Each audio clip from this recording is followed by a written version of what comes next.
Então, estamos aqui hoje para falar um pouquinho de decisões ilógicas. Quem aqui estava no Keynote, conseguiu assistir o Keynote? Ótimo. Então, vocês viram que o Craig falou sobre vieses cognitivos e que a gente tende a se deixar influenciar por esses vieses, certo? A gente vai justamente abordar esse assunto nessa palestra. Bem, primeiro a gente tem que agradecer a todo mundo muito interessado em viés cognitivo, aparentemente. Não vamos resolver seus problemas, desculpa, já quebra logo a expectativa sobre isso. A maioria dos exemplos que a gente trouxe hoje, eles têm mais a ver com equipes de consultoria, com metodologia ágil dentro de equipes de consultoria. E a gente formulou de modo que vocês possam tentar adaptar para suas equipes, para a sua realidade, é claro. Então, rapidinho... Vai lá. Oi. Então, a gente faz parte de uma iniciativa chamada Team of Thought, cujo objetivo é trazer conhecimento sobre agilidade para as pessoas. E a gente geralmente organiza meetups, põe conteúdo online, faz palestras, etc. Eu sou a Andressa Chiara, eu sou Agile Coach na K21. Bem, eu sou Flávio, sou UX Research. Então, vamos... Então, beleza. Então, vamos entrar direto no tema, para a gente não perder muito tempo. A gente trouxe esse quadro, que é mais ou menos o apanhado do... Dá tempo ainda, gente. Just in time. A gente trouxe um apanhado geral. É claro. Vem para cá, gente. Vai falando. Tudo bem. Dá tempo, gente. Vamos. Começou agora. Senta aqui, galera. Sentem aqui na frente. Dá para sentar aqui na frente. Então, a gente trouxe esse apanhado, esse gráfico de apanhados de vieses cognitivos. É claro que a gente não quer que vocês leiam, é só para você ter uma ideia geral de quantos vieses existem. Existem muitos, não tem quiz do BuzzFeed para você saber quantos vieses você tem. Ainda não, por enquanto. Deve ter em torno de 30 ou 40. Fica a dica. Então, mais ou menos rapidinho, só para dar um apanhado, né? Lá na ponta direita superior, informação demais tem mais a ver com distorções visuais, né? Pontos de vistas que geralmente fazem com que você tenha algum tipo de viés, né? Ali na parte de baixo, significados insuficientes, tem mais a ver com a forma que seu cérebro simplifica as coisas, né? Seu cérebro tenta a todo momento economizar energia, logo essas simplificações acabam gerando vieses também.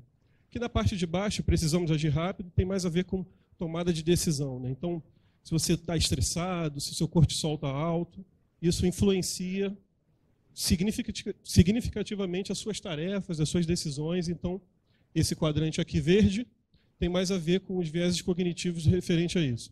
E lá em cima, o que devemos lembrar tem a ver com a sua memória da sua vida, né? De toda a sua vida, o que você generaliza, o que você aprendeu na vida. Então, isso também gera uma série de vieses. Pessoal, olha só. Tenta trazer para cá a galera e para lá. Tem espaço aqui, ó, para a gente poder fechar a porta, porque está uma barulheira.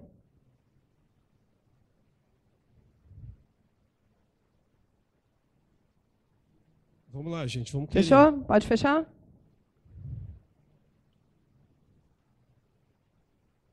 Obrigada. Aê! O último a entrar ganhou um prêmio. Então, tem 188 vieses cognitivos, muitos vieses. A gente não vai abordar 188, a gente vai abordar em torno desses 6, que são os 6 que a gente viu ao longo da nossa experiência em consultoria, trabalhando com metodologia ágil, que geralmente eles que se repetem nas equipes ou nesse processo entre stakeholder e equipe de método ágil. Então, antes de começar a entrar em cada viés cognitivo, o que é importante a gente abordar? A gente está falando muito baseado em algumas teorias e alguns livros aqui, que a gente vai falar no final quais são, para vocês ficarem de referência. Mas, quando a gente fala de viés cognitivo, a gente tem que entender que a nossa cabeça, a nossa mente, ela funciona com dois sistemas. O sistema 1 e o sistema 2. O sistema 1 é o sistema do pensamento rápido. E o sistema 2 é o sistema do pensamento lento. O que é pensamento rápido e o que é pensamento lento aqui? Pensamento rápido é aquele que você automatiza os processos. E pensamento lento é aquele em que você usa esforço cognitivo para processar alguma coisa. Então, você gasta esforço, você precisa de foco. Exemplo, quando vocês aprenderam... Quem aqui dirige? Uma boa parte, ótimo. Quando vocês estavam... Na primeira vez que vocês pegaram o carro, depois de pegar a carteira. Cara, eu tenho certeza que todos vocês que dirigem aqui estavam. Não, porque aí o retrovisor, isso aqui, e a marcha. E presta atenção em tudo, certo? Vocês estão o tempo todo muito focados em tudo que vocês estão fazendo. E se alguém tentasse conversar com vocês, cala a boca, que eu estou dirigindo, certo? Não é assim?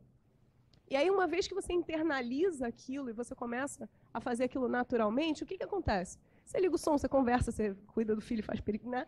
Faz o diabo enquanto você está dirigindo, certo? Esse é o processo onde você passa, você internaliza e passa do sistema 2, que é o sistema de raciocínio lento, onde você precisa de foco, para o sistema 1. Ok? Então, o sistema 1, ele é de memória muscular, você está fazendo sem pensar. E o sistema 2 é o que você realmente para e racionaliza o que você precisa fazer. Questões interessantes sobre sistema 1 e sistema 2, e eu tenho uma cola aqui para não falar as coisas fora da ordem, é que quando você gasta esforço cognitivo, o esforço cognitivo ele é um estoque finito. Então, tem pesquisas muito interessantes sobre esse assunto. Uma delas é citada pelo Kahneman, que é o cara que escreveu o livro que fala disso, que é Thinking Fast and Slow. O Kahneman fala que teve um caso em que ele pegava um grupo e botava esse grupo para fazer um cálculo e, em seguida, decidir se eles iam comer salada de frutas ou se eles iam comer bolo. E o outro grupo, ele não botava para fazer o cálculo, botava para fazer uma atividade que não gastasse esforço cognitivo, não gastasse esse foco, e fazer a mesma decisão depois. Vou comer salada de frutas ou vou comer bolo. O grupo que fazia o cálculo, chuta o que eles mais queriam comer. Por quê? Porque quando você gasta o esforço cognitivo com uma coisa, você não consegue continuar gastando. É um estoque finito. E para você comer uma coisa saudável, você precisa de disciplina. E disciplina gasta o quê? Esforço cognitivo. Então, ele foi fazer esse teste. E ele aferiu que isso é verdadeiro. Outra questão interessante é que, quando você está gastando muito esforço cognitivo, digamos, por exemplo, que você esteja corrigindo bugs de uma coisa que tem que entrar em produção na madrugada e já são 2 da manhã. Certo? Quem nunca? E você está correndo contra o tempo e você precisa de muito foco. O que você faz? Chocolate, pizza. Por quê? E aí foi o outro ponto que ele testou. Ele colocou pessoas para resolver enigmas, e aí ele contabilizou quantos enigmas, quanto tempo essa pessoa consegue ficar resolvendo enigmas. Quantos enigmas essa pessoa consegue resolver até ela desistir, até a hora que ela diz, já cansei, não dá mais. E aí as pessoas conseguiam resolver, por exemplo, 10 enigmas, em média, até a hora que elas cansavam. Certo? E aí ele fez isso num dia, fez isso no outro dia, fez isso no terceiro dia, no quarto dia ele virou e falou assim, tá, quando chegava no 8º enigma ele dava, então toma um chocolate. E aí a pessoa resolvia até o 14º enigma. Porque quando você ingere glicose, isso gera um boost. Você aumenta o estoque do esforço cognitivo que você é capaz de dar. E por isso, por exemplo, eu geralmente suborno os meus times com comida. Ok? Mas tem que ser comida boa, né, gente? Funciona. Beleza? Pode passar.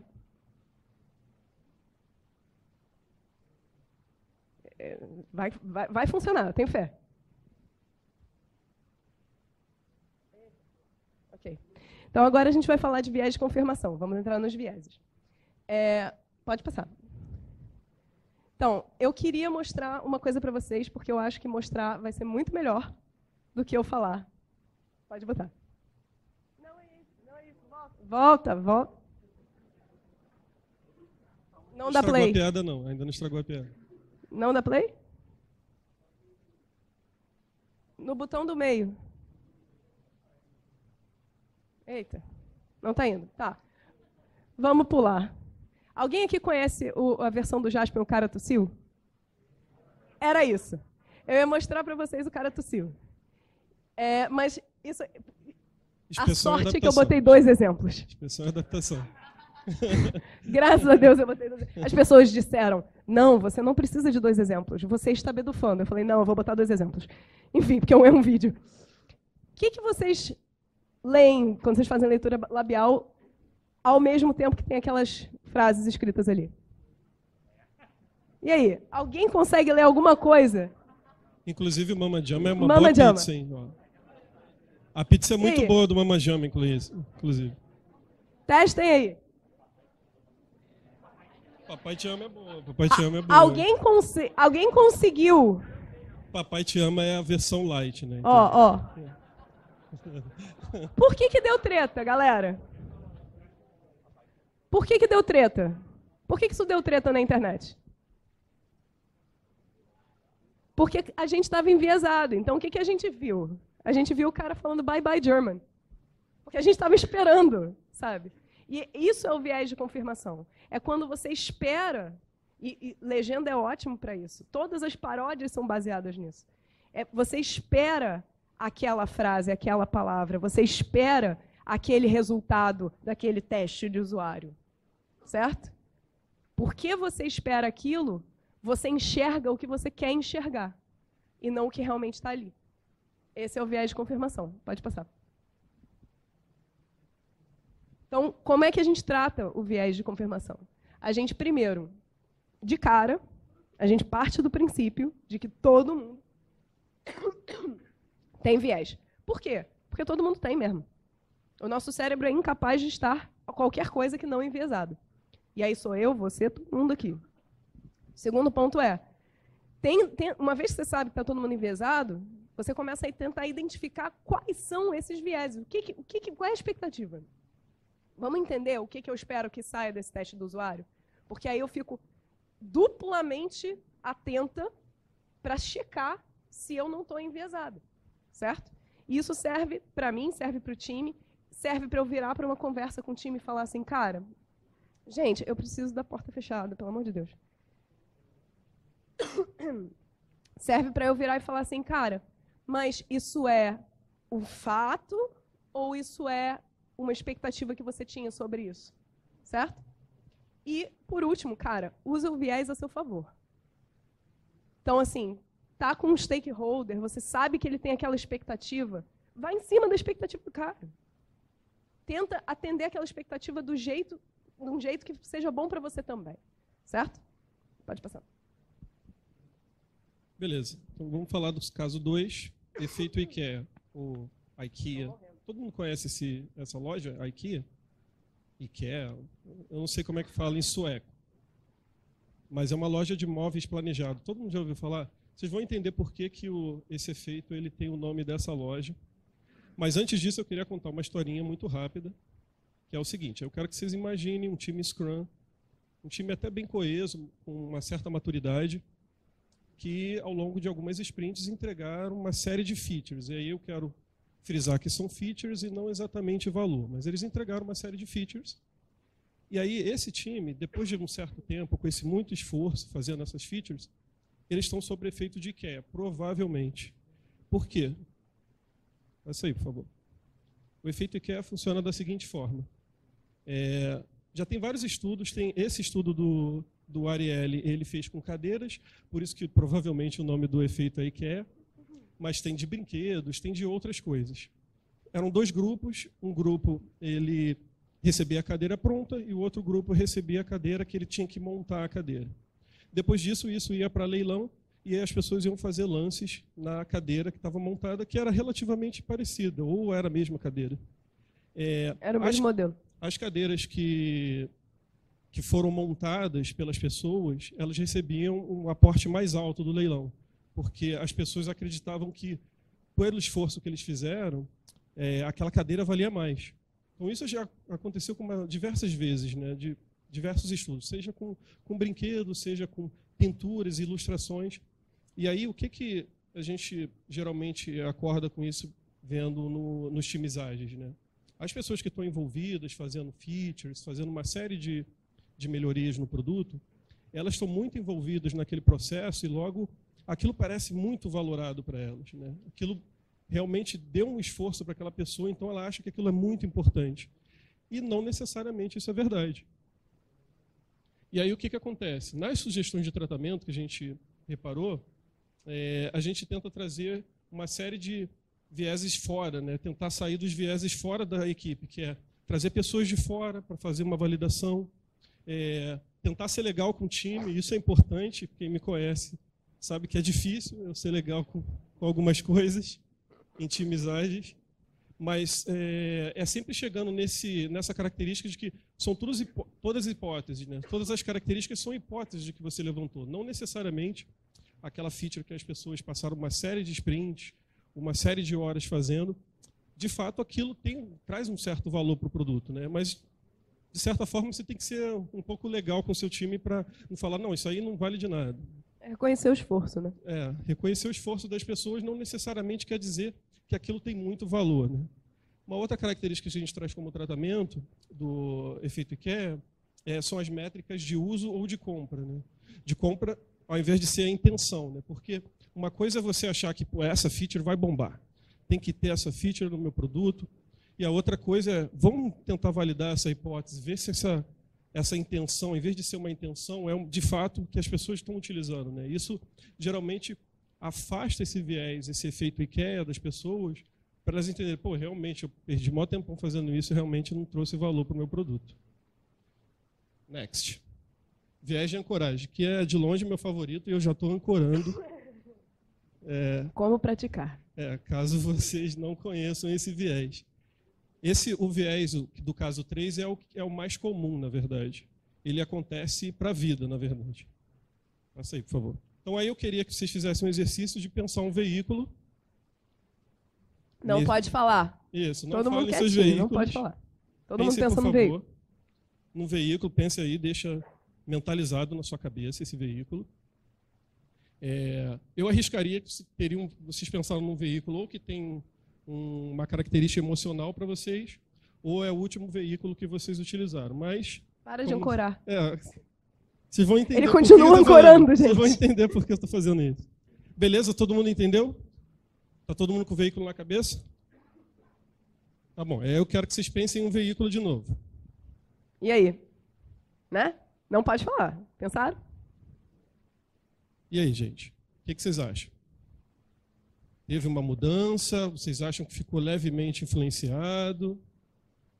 É o mesmo veículo? Quem pensou no mesmo veículo 2 vezes? Olhem em volta.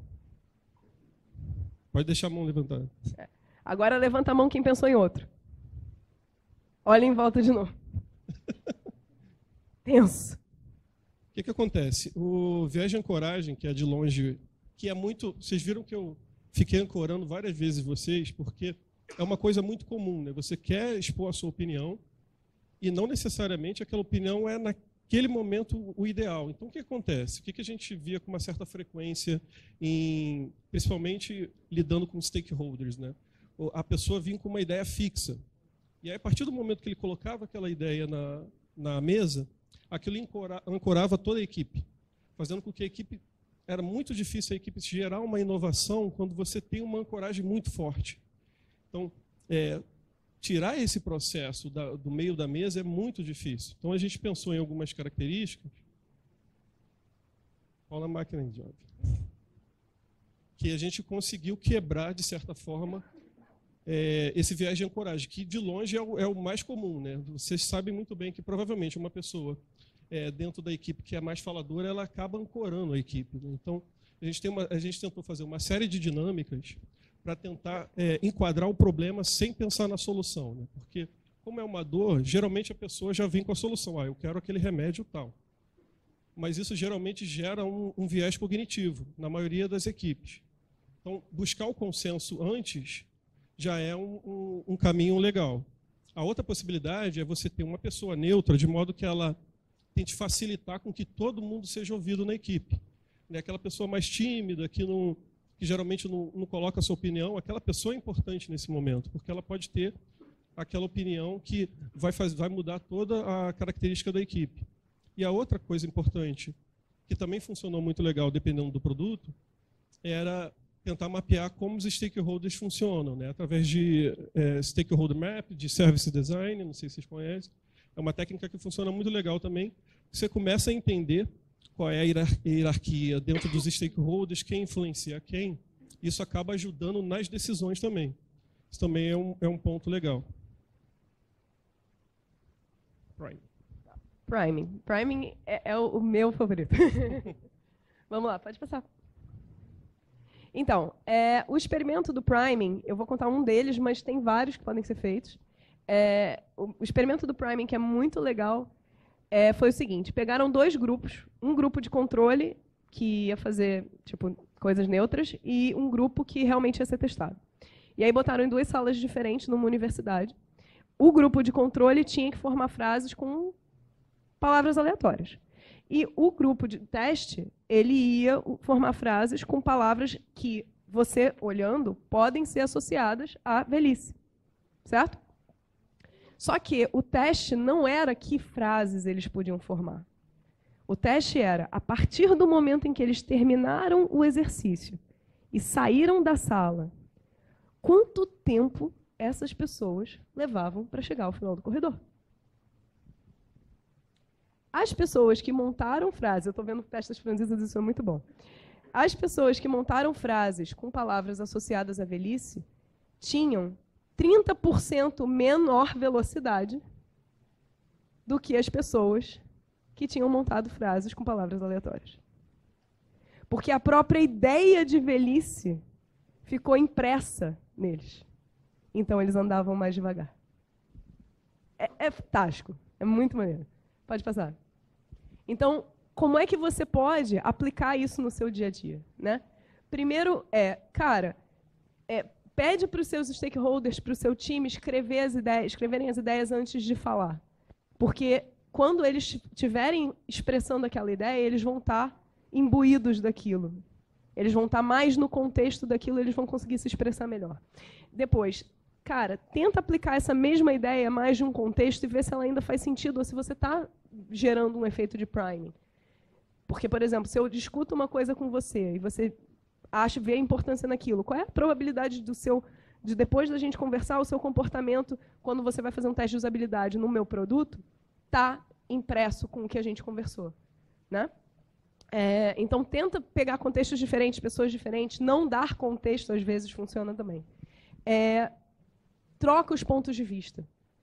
Garante que você está falando com pessoas completamente diferentes umas das outras, para evitar que o priming aconteça quando você está tentando tomar uma decisão. Você tem que... Se você quer uma resposta positiva, por exemplo, você está procurando investimento para o seu produto. Então, conte histórias positivas. Conte histórias de sucesso. Porque se você chegar para o seu investidor e falar assim, não, porque aconteceu isso, foi uma falha, não sei o quê, e você começar a falar muito de insucesso, ele vai estar com insucesso na cabeça. Agora, se você contar cases de outras pessoas, inclusive, que foram sucessos, qual é a probabilidade dele estar com um efeito positivo e ver o seu caso como uma possibilidade de sucesso também? Certo? E crie experiências positivas para influenciar movimentos de tomada de decisão. Então, se, por exemplo, você está criando um produto, e aí você criou uma página para decisão de compra do seu produto, essa página tem que ser uma experiência extremamente positiva para o seu usuário. Porque é isso que vai fazer o seu usuário pender para o lado irracional que diz o sim. Certo? Porque ele vai haver uma tomada de decisão racional no meio também, de se aquele produto faz sentido para ele. Sim, mas a gente pode influenciar ele positivamente para entregar esse valor também, certo? E isso complementa a decisão racional dele. Disponibilidade. Também é muito comum o viés de disponibilidade, mas ele é mais comum. Ele é comum também nas equipes de produto, no entanto, ele é mais comum na vida, na verdade. Passa aí para mim, por favor. Então, beleza. Dessa lista aí que a gente levantou, qual é o país que vocês acham que tem mais corrupção, que é mais grave a corrupção? Chuta fala aí. Fala não, aí, o mais. aí. Todos, o mais. Rússia, Coreia do Norte. Quem mais? Angola. Qual foi o primeiro que vocês pensaram? Rússia, Coreia do Norte. Casa Copa? Então, gente, o Brasil é o menos corrupto dessa lista. O Brasil está em 74, se eu não me engano. Acho que o mais corrupto é a Somália. Né? O Brasil é um meio termo, ele está na média da lista completa. Por incrível que pareça. Pois é, notem como isso surpreendeu vocês.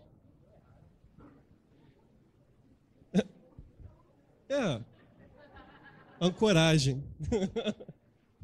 A disponibilidade ocorre o seguinte, gente. Geralmente você é bombardeado de informação, principalmente da imprensa. Por exemplo, vocês sabem que o Rio de Janeiro está sob intervenção militar, né? Isso não aumenta a possibilidade de você achar que a cidade é muito violenta, não? Só que o Rio de Janeiro é de longe a cidade, não é super Zurique e tal, mas não é tão violenta. Acho que é a 13ª, se não me engano.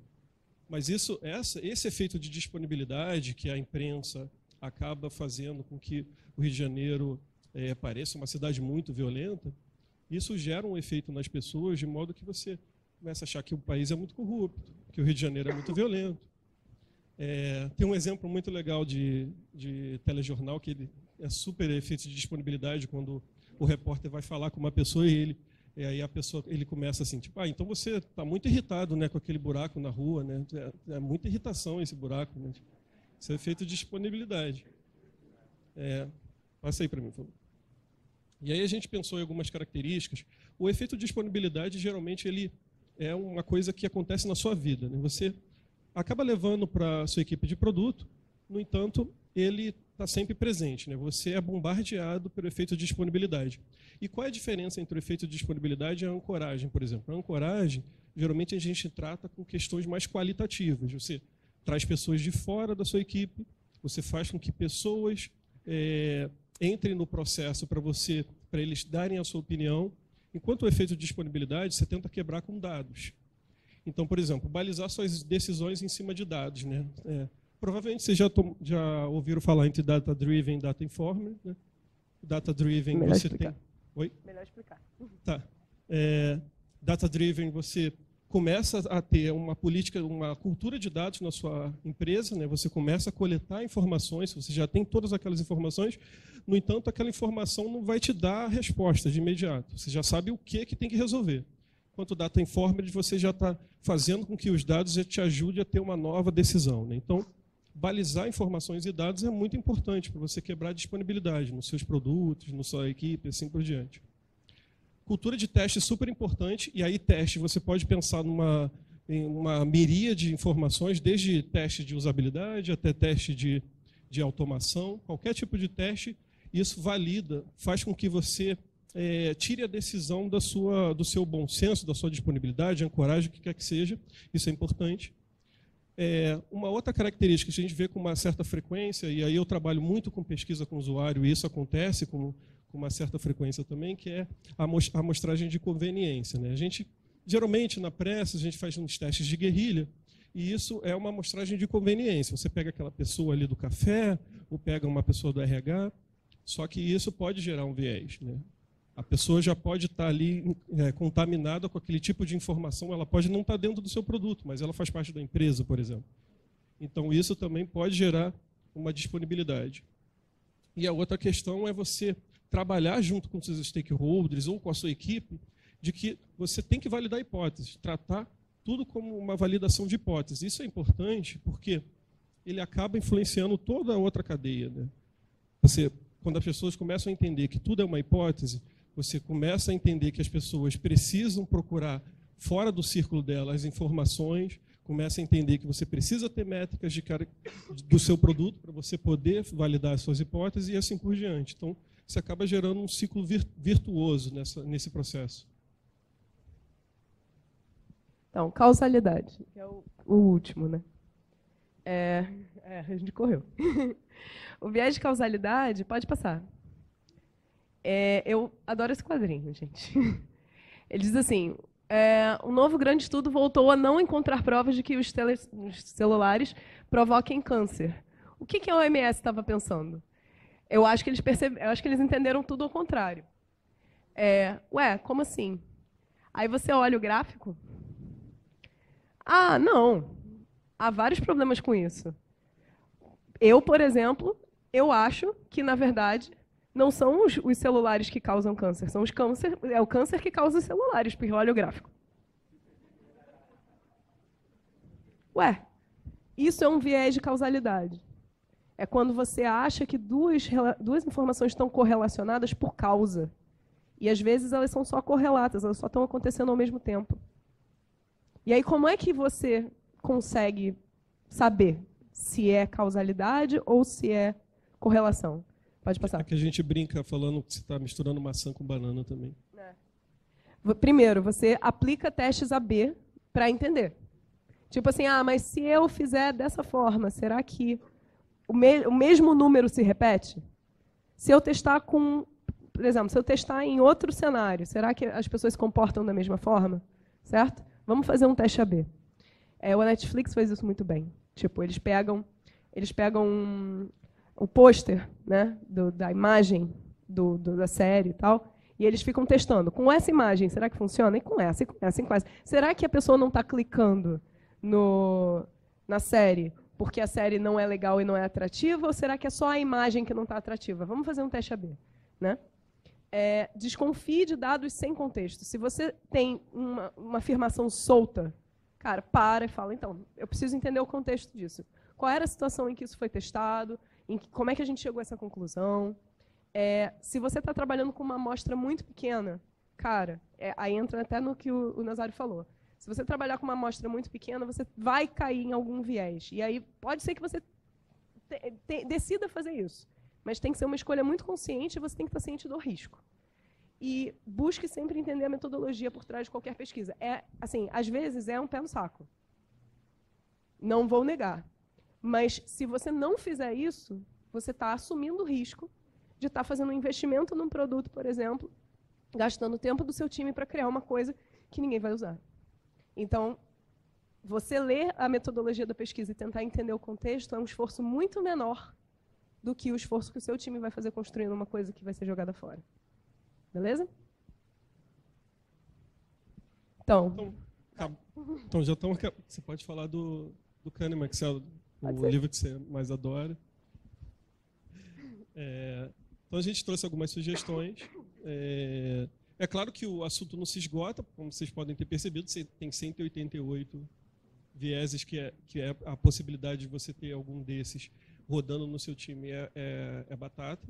No entanto, também não quero que vocês saiam daqui, vamos fazer um acordo aqui entre nós, de não ficar tentando caçar os vieses. Não, esse cara aí está com IQ Effect. Não, esse aí está com...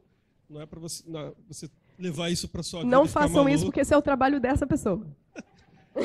Não façam esse tipo de coisa, porque isso é coisa de psicótico. Esses 3 livros são ótimos. O do Dan Ariely, ele fala uma série de viés cognitivos, mas mais relacionado a comportamento econômico. O Rápido e Devagar. O Thinking Fast and Slow, que é Rápido e Devagar, eu nunca sei a tradução. É um livro que é muito recomendado para quem está trabalhando tanto com time quanto com produto. Com produto, porque você precisa entender como é que o seu cliente, como seu consumidor, como seu usuário funciona, certo? E quando você fala de time, você vai ter que lidar com os vieses cognitivos para que o time comece a trabalhar como um time, não como um bando desordenado, certo? Então, quando você começa a trabalhar os vieses cognitivos e atacar cada um deles, identificar eles e começar a virar e falar assim, tá, mas que dinâmica a gente pode aplicar para tratar esse viés que eu já percebi que o meu time sempre está caindo? Então vamos usar essa dinâmica para ver se a gente consegue tratar esse viés e consegue nivelar o time. Por exemplo, eu tenho aquele bendito daquele líder técnico sênior que sempre ancora a bodega dos infernos do demônio da estimativa. O cara fala 13, não vai ter mais ninguém com 2 nunca mais na vida. O estagiário ia botar 2, ele teve uma ideia, ele não vai falar. Ele vai falar, eu vou ali. Certo? Então, que dinâmicas você usa para tratar cada um dos vieses? Né? Esse livro, ele não fala de dinâmicas de agilidade, mas ele dá muitos insights de como atacar cada um, como identificar cada uma e como tratar cada uma, certo? E a nossa última recomendação, esse O Mais Rápido e Melhor, é do mesmo autor do Poder do Hábito, né? Ele está na seção de autoajuda, gente, mas não é autoajuda, não. A gente jura que não é autoajuda. A gente jura que não é autoajuda. Fala muito de produtividade. Tem lá o caso, em um dos capítulos, falando sobre software. Tem o caso do software do FBI, que é bem famoso por causa do Jeff Sutherland. E esse livro é muito legal porque ele dá vários pontos de vista do mesmo problema. Então, ele também ele fala sobre uma série de outros vieses, mas ele fala muito de produtividade, né? De como é que você faz com que as pessoas tenham um propósito para você direcionar o seu time. E isso é muito legal também. Então é isso, gente. Espero que tenha sido útil.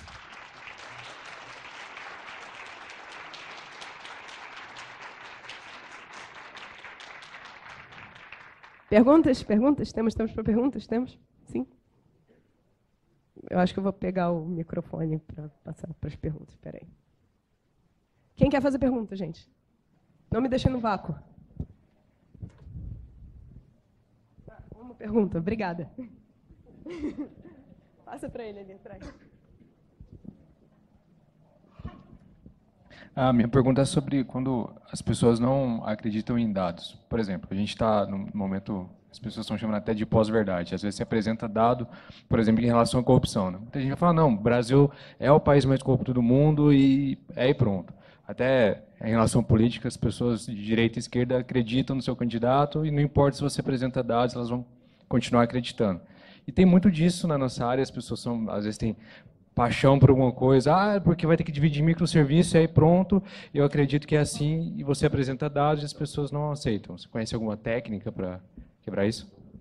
Geralmente o que acontece quando a pessoa não acredita em dados frios é justamente porque os dados são frios. Então, essa pessoa precisa de histórias. Ela precisa empatizar com a pessoa que está sofrendo aquele problema. E aí o que você faz? Se possível, tipo, se você está falando de dados de pesquisa de usuário, por exemplo, traz o usuário.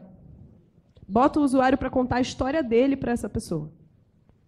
Porque geralmente é esse o problema. Ela está assim, não, mas o tio do periquito do papagaio do meu primo não tem esse problema. Isso não existe, certo? Que é um viés de disponibilidade, olha só. Né? Então, o que você tem que fazer é achar um jeito da pessoa empatizar com aquela informação. Internalizar emocionalmente que aquela informação é verdadeira. Porque é esse o problema. O emocional dela está impedindo o racional de funcionar. Certo? E aí, contando histórias e trazendo as pessoas, fazendo ela ter contato real com a pessoa que está vivendo aquilo, geralmente resolve. Geralmente. Geralmente você tem que tornar pessoal. Né? Tornar o processo pessoal. Por exemplo, tem um projeto que eu participei que era um grande varejista. Ele tinha problema com entrega na logística. E no Natal ele não ia entregar 2.000 entregas, não ia acontecer. De 20 mil, 10% não ia ser entregue. Só que para ele era um número frio isso. Só que são 2.000 pessoas que não vão ter o presente de Natal. Isso é muito difícil de uma pessoa de negócio, ela não entender que aquele número não é frio. Né? São pessoas que vão ficar sem o presente. Então, trazer os dados de forma pessoal para essa pessoa, olha só, são 2.000 pessoas, essas pessoas aqui que gastaram tanto, as pessoas que estão comprando presente para o filho, para o marido, etc., elas vão ficar sem o seu produto. Então, como você se sentiria? É no coração. É isso. Mais perguntas? Não, você não pode perguntar, não. Ah, não posso, não, então tá. Vocês falaram de usar o viés da pessoa a seu favor. Como funcionaria, tipo, um exemplo? O viés da pessoa a seu favor. Tipo, o stakeholder tá com aquela parada na cabeça. Ancorado. Isso. Tá, por exemplo. Se ele está ancorado com uma hipótese, digamos que ele cismou que aquela solução é a solução. Né? O primeiro ponto é não adianta entrar em confronto com o cara. Você tem que trazer o cara para o seu lado. Então, cara, beleza. Como é que você acha? Pô, super compra a sua ideia. E, cara, essa ideia vai estar tão certo que eu acho que, sei lá, quantas pessoas você acha que comprariam isso? Já que, pô, não, uma ideia é tão boa. Aí a pessoa, eu acho que 2.000, hein? 2.000, pô, a gente pode fazer um teste de hipótese com isso? Tum, pegou o cara. Entendeu? Então, assim, trazer o cara para o seu lado, primeiro, mostrar que você entende, você também quer que dê certo. A gente não vira para o stakeholder e fala, não, ó, eu odeio sua solução, não quero que ela dê certo, porque eu quero um produto que fracasse. Não. Né? A gente gostaria muito que desse certo. Então, trazer o cara para o seu lado, mas sempre trazer o dado em seguida. E fazer ele fazer um compromisso com você. Então, beleza, então a gente vai fazer um teste de hipótese. Se em uma semana 20 pessoas não comprarem, a gente vai entender que está invalidado. Certo? Você está tão certo de que vai dar certo, então com certeza 20 pessoas vão comprar. E aí deixa. Pode ser que dê certo, pode ser que não. Mais alguém? Alguém mais? Fechou, gente? Então é isso, gente. Muito obrigado Muito obrigada. pela presença.